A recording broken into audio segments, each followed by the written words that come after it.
herbal siya. Meron rin tayong mga herbal na halaman.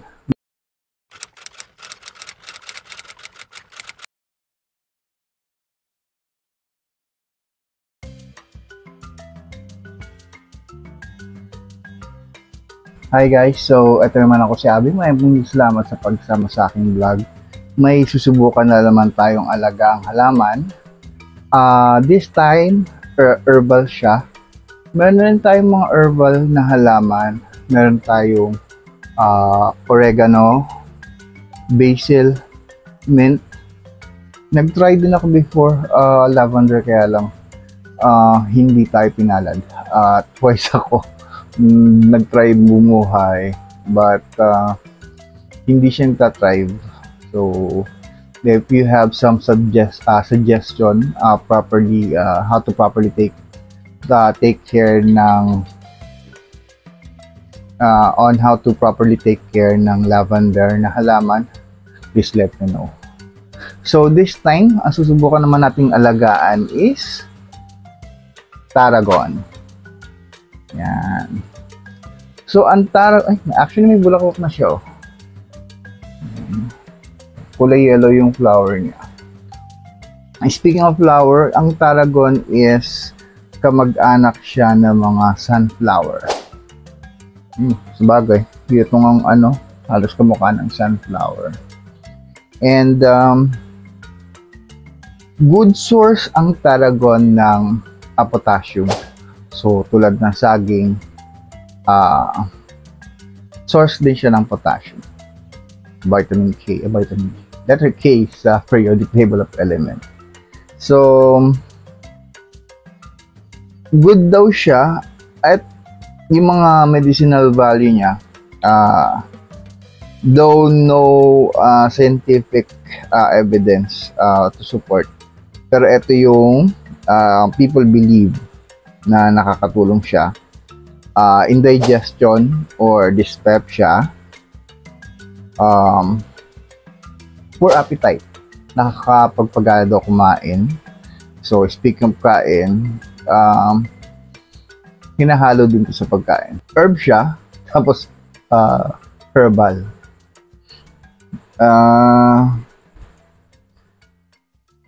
Pinaniniwala ang gamot din daw siya sa nausea, I don't know the pronunciation, and vomiting after surgery. Also sa toothache, ewan ko lang kung ngunguyain lang o iba itatapal mo dun sa masakit ng ngipin, not sure. Also nakatulog daw siya sa sleep problem. So hindi ko alam kung as a scent siya or gagawin tea, but others are using it sa mga sleep problems.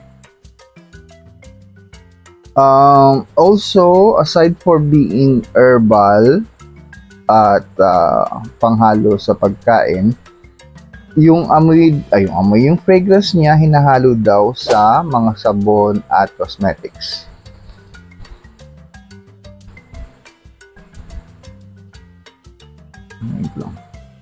Ay, oo. Amoy anis. Amoy anis siya, yung yung hinahalo. Oh, actually, amoy star anise yung hinahalo sa mga maming gala. Nagutom tuloy ako, maming gala.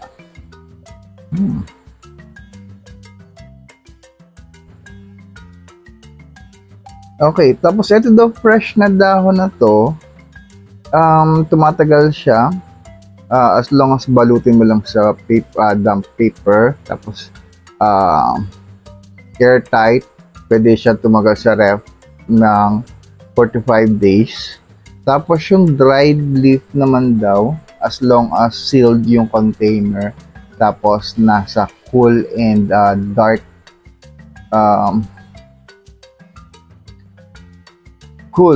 dark place or dark area, tumatagal naman daw siya ng up to 6 months. Bango talaga. So tanim na natin siya. Naganda na ako dito ng soil mixture. So, halo lang siya ng coco peat at long soil. Tapos yung ilalim, nilagyan ko ng spring ba to? Net. Para hindi naman makawala yung ugat.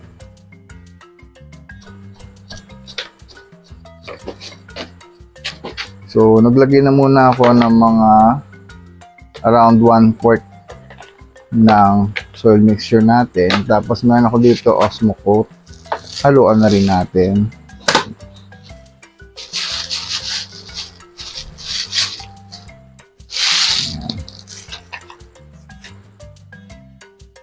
Tapos, ayan, tatanggalin ko na siya sa kanya lupa.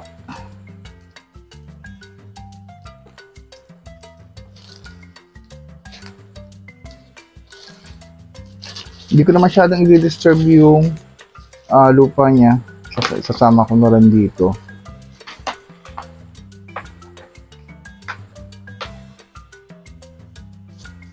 Saka natin dalidugan ng soil mixture.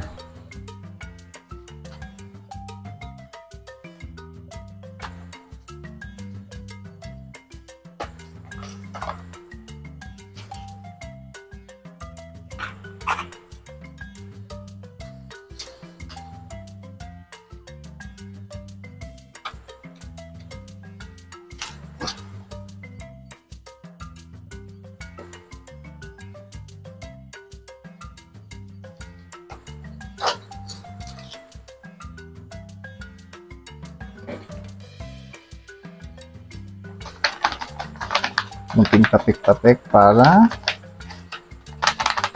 mag-settle yung ating lupa. Mawala yung mga air pocket. Tagdag mo pang konting lupa or soil mix.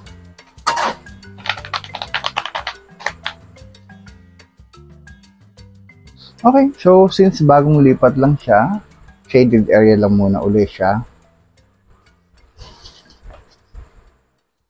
So, yung. So, again, maraming salamat sa patuloy na pagsama sa aking vlog. Samahan niyo po muli ako sa mga susunod pang videos nating upload, mga halamang susubukan nating alagaan at mga hobbies na ating tatry. At hanggang sa muli. Like and subscribe and click the bell button.